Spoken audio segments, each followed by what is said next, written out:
bisnisnya My ID, My apa? My CH.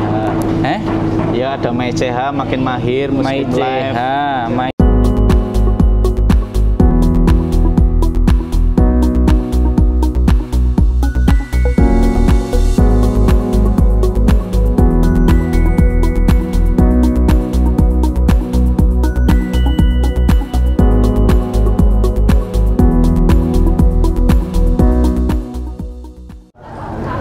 Assalamualaikum warahmatullahi wabarakatuh, teman-temanku, dulur-dulurku semuanya. Alhamdulillah, ini masih ada sesi lagi diskusi dengan salah satu sahabat saya, pengusaha sukses di dunia digital. Ya, ini satu seperguruan lah sama beliau ini, nih beda nasib ya. Beliau melesat omsetnya MM-an lah, ini masih sangi sore, tapi enggak apa-apa. Kita mau belajar mencari inspirasi dari beliau ini, terutama nanti dari teman-teman yang masih bingung mau ngapain. Nah, nanti coba kita akan kulik tentang ini Mas Khairul Umam di Tari Temanggung. Kita sapa sebentar. Assalamualaikum warahmatullahi wabarakatuh. Waalaikumsalam. Mas Bro, aku njeluk apa lagi? Mas Bro aja. Mas Bro ayo menora terlalu formal ya, gitu ya Mas Bro ya. Santai. Nah, sedikit nih teman-teman, Mas Bro kita ini Mas Khairul Umam ini, beliau ini mempunyai apa? Website, aplikasi website pendidikan My SCH, My SCH. Kemudian Muslim Life itu aplikasi ibadah, ada Makin Mahir, Perencanaan Siap Kerja, Bumi Tekno, ya, konsultasi develop di aplikasi web. Pokoknya berbau-bau web, ya. Nah, kadang orang berpikir ketika berbisnis itu harus punya modal besar, harus pendidikannya harus selaras dengan apa yang dia bisniskan. Nah, Mas Khairul Umam ini bukan backgroundnya bukan orang IT sesungguhnya, gitu. Terus terang aja ya, Mas Bro ya. Yo. Nah, aku ingat itu kecelakaan dulu beliau ini di teknik sipil, tapi kok bisa kemudian mengembangkan bisnis di dunia IT dan sangat kreatif sekali. Dalam 2016 sampai hari ini sudah banyak sekali aplikasi yang dihasilkan oleh timnya beliau ini dengan holdingnya Bumi Tekno ini ya. Oke, kita mau cari inspirasi apa ini? Tadi mulai bisnis gimana, Mak? Inspirasinya gimana kok? Jenengan kok bisa dari orang teknik sipil kok nyemplung neng IT piye gitu? Ya, ini cerita ini flashback hampir 10 tahun yang lalu. 10 tahun yang lalu ya. Jadi dulu di kampus itu pas kuliah agak bandel. Jadi seringnya nggak kuliah. Waduh. Jadi seringnya nggak kuliah, hampir 1,5 tahun itu nggak kuliah. Orang sekolah, pernah di DO tapi ya? Ayo enggak, alhamdulillah lulus lah. Ada teman beberapa DO. Jadi sejak kuliah itu sama teman-teman suka ya belajar buka bisnis, usaha, meskipun semuanya bangkrut gitu ya. Bisnisnya bangkrut. Ninggalin hutang gitu kan, dicari-cari orang dan lain-lain. Singkat cerita, kuliahnya juga akhirnya cukup berdampak ya, karena 1,5 tahun nggak kuliah gitu ya, cuma ngisi KS ya. Ketinggalan banyak materi. Ini kalau saya misalkan ngambil tugas akhir ya skripsi lah, itu temanya seputar di bidang ilmu saya gitu. Misalkan mendesain bangunan, ini kayaknya bakal dibantai sama dosen ya. Apalagi kan dosen di kampus saya kan terkenal kejam-kejam kan. Killer ya. Dosen killer lah istilahnya. Semikir waktu itu apa ya yang kira-kira ada kaitannya dengan dunia sipil, dosennya nggak ngerti gitu ya, tidak terlalu menguasai, tapi ada gitu, dan next bakal jadi isu utama gitu. Kemudian nyari-nyari referensi, ketemulah waktu itu namanya pengadaan barang dan jasa elektronik. Nah, itu ada menjadi salah satu bab dalam satu mata kuliah gitu. Jadi kalau di sipil itu kan tugas akhir itu kan gabungan dari mata kuliah. Saya cuma ngambil satu bab dari satu mata kuliah. Manajemen konstruksi, seputar tentang pengadaan barang dan jasa. Nah, waktu itu memang belum ngetren ya yang pengadaan jasa lewat online ya. Dulu awal namanya LPSA kalau nggak salah. Ya, pemerintah belum menerapkan lelang online lah. Nah, akhirnya kami coba menerjemahkan undang-undang, menerjemahkan proses lelang seperti apa, kita buat sistem lelang online-nya. Jadi saya TA-nya seputar sistem lelang online. Jadi dosennya nggak ada yang ngerti gitu kan. Dan lulus ya? Dan alhamdulillah lulus gitu. Cerdas itu. Nah, singkat cerita, dosennya kan sempat nguji juga. Ini beneran, karena kan nggak pernah belajar itu kan. Belajarnya di luar, ini beneran apa jangan-jangan dibuatin sama mahasiswa luar gitu. Dites kan. Ya, kita coba bisa gitu. Singkat cerita selesai selesai tugas akhir itu sama salah satu dosen itu diajak nyari proyek. Gitu. Ada dapat 1-2 pekerjaan, wah nilainya kok lumayan. Gitu. Nah waktu itu hutangnya lumayan banyak gitu. Jadi dari hasil situ bisa dipakai untuk hutang sedikit-sedikit gitu. Saya mikir ini bisnis nggak pakai modal, karena cuma modal komputer. Komputernya pun juga dikasih sama partner saya. Kalau nonton ya namanya Mas Tono gitu ya. Itu dikasih, masih ada sampai sekarang. Gitu ya. Museum ya. Buat museum itu kan. Nah itu dari awal dengan komputer itu artinya modalnya ya istilahnya modalnya nol lah, modal kreativitas. Kita buat jadi aplikasi, dijual, waktu nilainya 15 juta, 20 juta. Zaman itu 2009, 2010 bagi saya besar sekali dan bisa dipakai untuk membayar hutang. Nah, dari situ akhirnya tadinya main freelance, akhirnya ngajak temen ya, salah satu temen, terus kita bangun tim, kita buat perusahaan gitu. Itu yang lama ya, perusahaan yang lama. Nah, cuman akhirnya tutup, kemudian pindah ke Temanggung dan membuat yang tadi disebutkan itu Bumi Tekno. Itu filosofinya dari Bumi Ayu, Pak. Saya kan dari Bumi Ayu. Bumi Ayu Teknologi. Tapi memang lokasinya di Temanggung. Ya, Bumi ini Bumi Ayu karena beliaunya ini lahirnya di Bumi Ayu. Dari Bumi Ayu, Brebes ya. Brebes. Ya ngapak-ngapak lah, orang ngapak ya orang kepenak. Ya orang ngapak orang kepenak ya. Yang orang lahir yang Bumi Ngapak tapi ya akhirnya bisa ngapak juga, karena tinggal di Wonosobo gitu. Nah itu yang tadi ada MSCH makin mahir dan segala itu setelah kita menjalankan ternyata kok banyak inovasi yang bisa kita kerjakan, marketnya berkembang. Nah jadilah portofolio bisnis yang tadi itu. Yang lain-lain ya. Ya yang lain-lain. Jadi bisnis by proses lah, nggak harus ujuk-ujuk besar. Dulu ya dapat orderan kecil diterima gitu kan. Sebulan nggak ada order ya sabar gitu kan. Ya memang harus seperti itu fasenya kan. Dihapusi wong pernah nggak? Wah udah nggak kehitung Pak. Ini jari udah 10 lebih ya. Udah lebih dari 10 dan nilainya kalau dikalkulasi miliaran mungkin mendekati miliar. Kalau secara nilai ya. Jadi di fase belajar itu banyak proyek yang tidak terbayar. Gitu. Sudah selesai, sudah ngeluarin modal, biaya macam-macam tapi nggak terbayar. Gitu. Biasanya apa itu? Faktor apa itu ya? Biasanya macam-macam. Ya lebih ke kesalahan kami ya, lemah di legalnya gitu kan. Bukan hitam di atas putih nggak ada. Ya. Terus saking percayanya SPK belum keluar, kita sudah kerjain dan segala macam. Nah sekarang dari sini kita belajar lebih baik pahit di depan daripada manis di depan tapi akhirnya jadi pahit di belakang. Lebih pahit di depan, nggak enak di depan tapi bagus dan berkelanjutan. Yang paling penting itu. Ya. Saya juga ingat juga kayaknya Mas Bro ini juga melibatkan istri yang juga jurusannya itu S2 biologi ya. Tersesat semua kita. Ya. Tapi juga di IT juga ya, akhirnya nyemplung dua-duanya di IT. Ya membantu ini ya. Pembagian perannya gimana itu? Iya, kalau dulu ya istilahnya kalau dulu itu apa saja dikerjakan ya. Di awal itu kan kita belum mampu membayar banyak karyawan kan, ya marketing, ya keuangan, ya HR, ya rekrut ya kan, ya kadang nemenin lembur gitu kan, besok harus deadline harus selesai ditemenin lembur gitu, kadang keluar kota presentasi ya bareng begitu. Masya Allah. Tapi berjalannya waktu kan kita mulai memperbaiki ya, strukturnya kita tata, ya mulai diatur job desk-nya, SOP-nya, KPI-nya, OKR-nya dan segala macam. Akhirnya perannya sekarang lebih banyak didelegasikan. Gitu. Ya tetap kita masih tim kan harus sering dimotivasi begitu.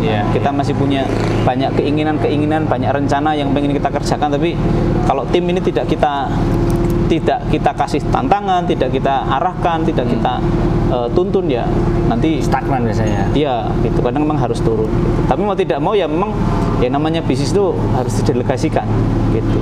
Harus siap, bahasanya siap dilepas, Pak. Harus gitu. Ada sistem yang mengkondisikan mereka itu untuk tanpa kita tunggu pun mereka bekerja gitu. Bahasanya itu ya harus by system ya istilah. By system ya. By system. Oke, kalau boleh ini neropong potensi bisnis digital tuh ke depannya tuh gimana kira-kira? Itu pertanyaan pertama. Nanti pertanyaan keduanya, apa yang harus disiapkan generasi ke depan itu untuk menghadapi era itu gitu, Pak? Yang pasti perilaku masyarakat itu berubah. Perilaku masyarakat itu berubah ya. Jadi kalau kita melihat di banyak ya, orang dulu belanja harus keluar rumah, ya kan. Orang dulu pengen apa-apa mungkin harus survei sana sini dulu. Saya mewacanakan tentang digital ini udah lama, udah dari 2010 itu 2009 itu sudah menyampaikan ya, teman-teman yang sudah punya usaha, ayo dong di go online kan. Waktu itu ya website aja lah, punya website, nanti muncul di halaman Google. Karena apa? Waktu itu zaman 2010, 2009 masih banyak tuh yellow page ya. Kalau kita nyari sesuatu kan bukannya yellow page itu kan, buku kuning itu kan, banner, pasang iklan satu baris itu berapa juta itu zaman dulu. Dan gak ada yang nelpon gitu kan. Dan waktu itu orang nyarinya di Google gitu. Nah, kalau kita bisa di halaman 1, bisa di muncul di pencarian Google pertama ya, apalagi kalau yang nyari banyak ya, kata kuncinya yang nyari banyak, nah itu kita bisa dapat banyak banjir order. Itu 2010. Sekarang jauh lebih termodifikasi lagi, kita lihat aplikasi-aplikasi lewat aplikasi, lewat ini gitu kan, WA dan segala macam, ada aplikasi Gojek dan segala macam. Artinya apa? Ya itu perilaku masyarakat yang dulu saya prediksi sekarang benar-benar terbukti. Nah, bagaimana dengan kayak kita nih UKM?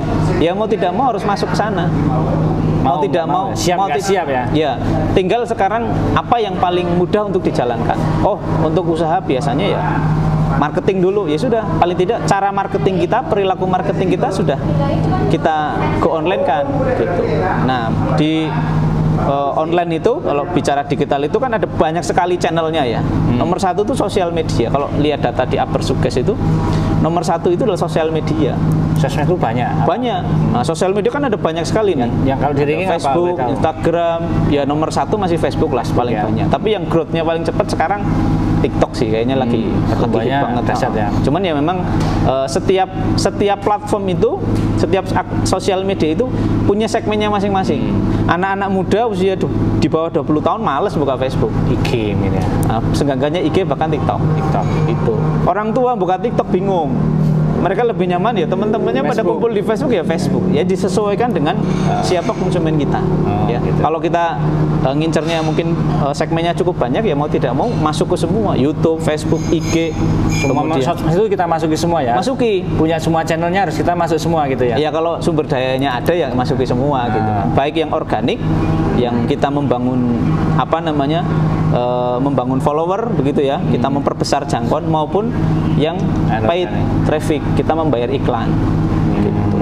Ya, kita cukup membayar orang yang mungkin tahu bisnis kita, ngeklik website kita misalkan, kemudian orang membayar, ya sesederhana itu gitu. Syukur-syukur kita punya database. Nah, ini yang aset digital yang sangat penting ya. Kita punya database. Ya, database-nya bukan hanya punya ya, tapi ada aktivitas, ada engagement di situ. Jadi kita punya traffic itu ibaratnya kalau kata teman-teman e-commerce itu ada 3. Apa itu? Nah, traffic itu traffic yang tidak bisa dikendalikan. Traffic itu ya ibaratnya orang yang melewati atau mengunjungi kita punya web atau kita punya akun sosmed, itu namanya traffic ya. Traffic itu ada traffic yang tidak bisa dikendalikan. Kita nggak bisa nyuruh orang masuk ke tempat kita, ya kan? Itu kayak Facebook marketing, Instagram marketing. Kita punya akun YouTube kan nggak bisa orang dipaksa masuk. Nggak bisa kan, tidak bisa dikendalikan. Yang kedua traffic yang bisa dikendalikan. Gampang, kita tinggal bayar ke Facebook, bayar ke IG, ya, bayar ke Google misalkan, mau iklan di Google, mau iklan di YouTube, kita tinggal bayar Google. Mau berapa orang yang mengunjungi? Oh, 1 klik 1000 misalkan, ya tinggal dikalikan. Mau dikunjungi berapa orang?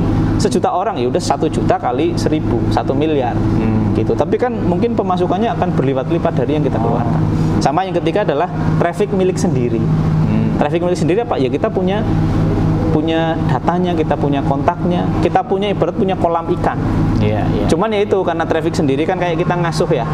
Kita namanya melihara ikan kan harus kasih makan, airnya dikuras dari kecil. Nah, nanti saatnya panen begitu ya, baru menikmati gitu. Dan bisnis-bisnis besar yang kayak Gojek, mungkin Tokopedia, Shopee dan segala, mereka kan sangat konsisten ngopeni usernya, ya, bahasa kita bakar duit gitu. Tapi ya mereka dalam rangka menjaga ikannya itu supaya tetap di situ nyaman, ya bisa hidup, pada satu saatnya nanti bisa panen.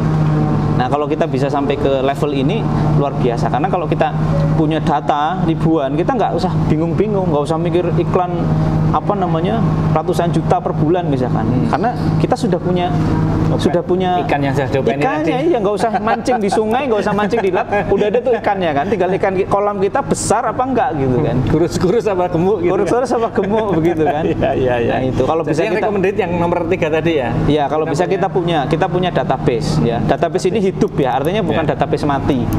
Kalau database doang kuburan itu juga database, Pak.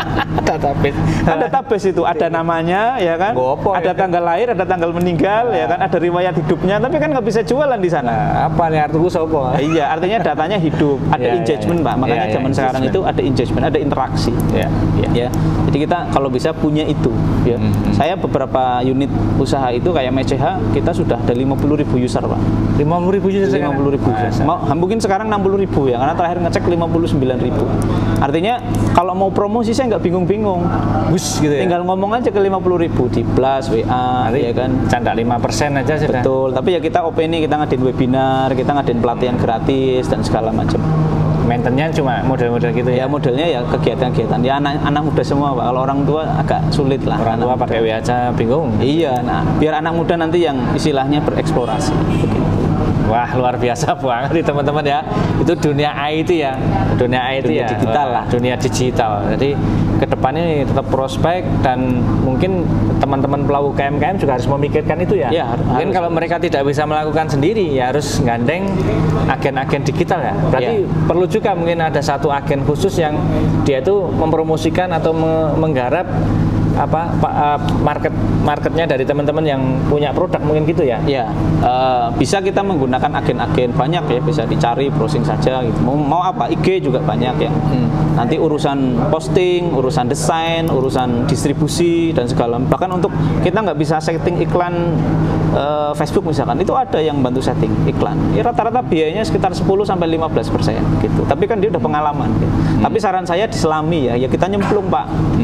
Gitu supaya tahu di dasar laut memang ikannya besar-besar, kan harus nyemplung, Pak. Kalau cuma dilihat dari luar kan nggak ketahuan, apalagi kalau katanya ceritanya gitu ya. Dan sekarang semua serba mudah ya. Kalau buat video dulu harus YouTube, kameranya harganya puluhan juta ya, diedit pakai komputer spek tinggi. Sekarang pakai HP gitu, di syuting itu sudah cukup. Kalau mungkin bagi sebagian orang YouTube susah, ada TikTok. Ya, pakai IG Reels, YouTube juga sekarang sudah ada short, ada banyak sekali. Kalau mungkin sudah usianya lumayan ya, anak-anaknya dilatih ya, mereka seneng kok terlibat di dalam dunia seperti itu. Apalagi kalau followernya banyak, itu sudah jadi sumber pemasukan sendiri, Pak. Sudah ada tambahan sendiri untuk pemasukannya. Jadi bisnisnya juga bertumbuh, channelnya bertumbuh, ada nilainya, bisa endorse, bisa jualannya juga akan lebih mudah gitu. Nah, tadi kembali ke kolam itu nggak harus data user ya. Kita punya follower itu juga kolam, Pak. Ya, YouTube followernya ratusan ribu nggak usah pusing promosi. Ya udah, audiens kita itu yang jadi market kita, ya kan? IG punya follower jutaan, wah apalagi sekali posting ratusan juta mungkin, Pak. Ya artis-artis kan pemasukannya yang pandemi nggak banyak syuting, endorse-nya jalan, Pak. Tetap aja pemasukannya besar gitu. Luar biasa ya. Iya. Nah, itu yang kadang tidak terpikirkan oleh kita ini yang orang yang awam tentang dunia digital ya. Jadi kayaknya sih tidak kayaknya lagi. Jadi kebutuhan digitalisasi ini mau tidak mau, siap tidak siap harus menyiapkan diri nih teman-teman UMKM nih, teman-teman yang punya bisnis nih. Ya kalau enggak ya sudah, kita akan mati tergilas, tertindas dan ya disruption ya istilah kita akan betul-betul ditinggal market, Pak. Ditinggal market. Ya, tahu-tahu loh kok masukannya semakin turun ya. Bisa. Dan digital marketing itu termasuk yang biayanya paling terjangkau. Ya, kita buka cabang berapa yang harus kita keluarkan untuk sewa tempatnya, untuk modal barangnya, untuk operasionalnya.